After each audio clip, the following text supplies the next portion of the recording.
ٹھیک ہے اس دفعہ قیدیوں کی اس طرح کی جیلوں میں اتنی بری سچویشن نہیں ہوئی, لیکن اب یہ ہم کس چیز کا انتظار کر رہے ہیں؟ قیدیوں کی موت کا انتظار کر رہے ہیں کہ اب جب تک قبریں نہیں نکلیں گی تب تک ہم اس پر کام نہیں کریں گے. اس لیے ضروری ہے کہ جو یہ مومنٹم شروع ہوا ہے اس پہ عمل کیا جائے جلد سے جلد. اب ویری کوئکلی ریمل, ہمارے پاس اب وقت کم ہے, تو یہ بتائیے گا کہ کیا دوسری لہر کے اندر بھی یہ جو آپ لوگوں نے ذکر کیا ہے جن کاموں کا یا جو ایفرٹس کیے جا رہے ہیں جیلز کے حوالے سے, وہ آپ کو نظر آ رہا ہے کہ ان کے اوپر ابھی کام جاری ہے؟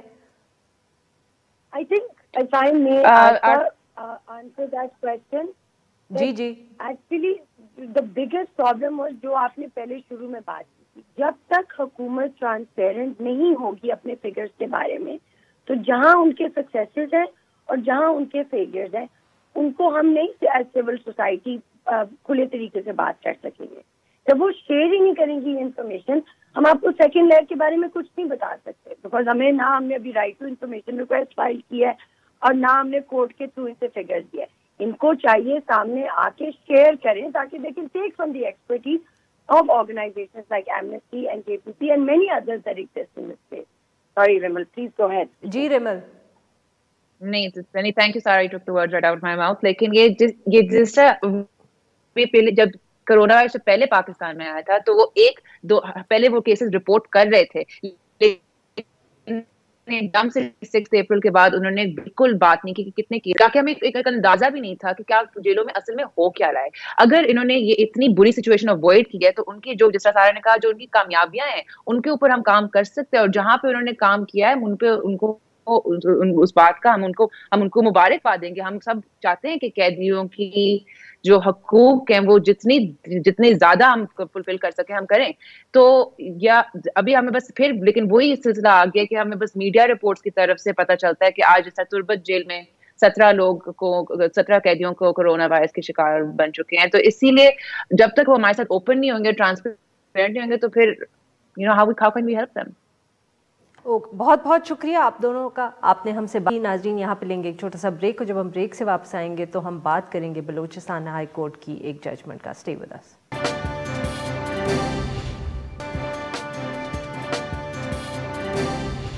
Welcome back. پروگرام کے آخر میں ہم ذکر کریں گے بلوچستان ہائی کورٹ کے تازہ ترین فیصلے کا. بلوچستان ہائی کورٹ کے جو 5 رکنی بینچ نے ڈیفنس ہاؤسنگ اتھارٹی ایکٹ 2015 کی مختلف جو سیکشنز ہیں ان کو خلاف آئین قرار دیا ہے. اس کے تحت D H A executive board Balochistan کو دی گئی جو خصوصی اجازت ہے وہ کالعدم قرار دی گئی ہے.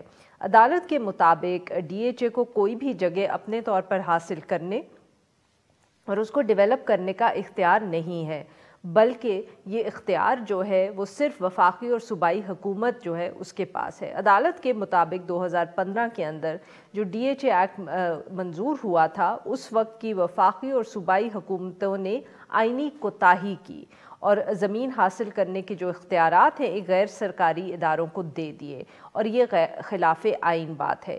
اس حوالے سے گفتگو کرنے کے لیے ہمارے ساتھ ہیں مبشر زیدی صاحب, یہ ہمارے کولیگ ہیں ڈان نیوز پہ اور ایک شو بھی ہوسٹ کرتے ہیں ذرا ہٹکے کے نام سے.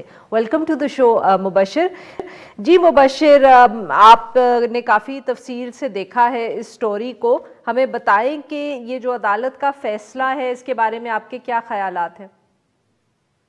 دیکھیے عرفہ, وہ یہ رہا تھا کہ یہ جب ڈی ایچ اے کی منظوری دی گئی اور جیسے آپ نے حوالہ دیا 2017 میں اس وقت کے وزیر اعلیٰ جو مالک صاحب ہیں اور اچک زئی صاحب کے حکومت تھی اور مسلم لیگ نون اور پی کے میپ کی, انہوں نے یہ منظوری دی تھی اس کی. اور یہ میرے خیال میں ڈی ایچ اے کا سب سے بڑا پروجیکٹ ہے. میں اس کی مثال آپ کو دوں کہ کوئٹہ کی ٹوٹل جو کورڈ ایریا ہے کوئٹہ شہر کا وہ 65,000 ایکڑ ہے, جبکہ صرف یہ ڈی ایچ اے کا جو رقبہ ہے وہ 45,000 ایکڑ ہے. تو خاصا وسیع و عریض پروجیکٹ ہے یہ, اس کی اپروول دی گئی تھی.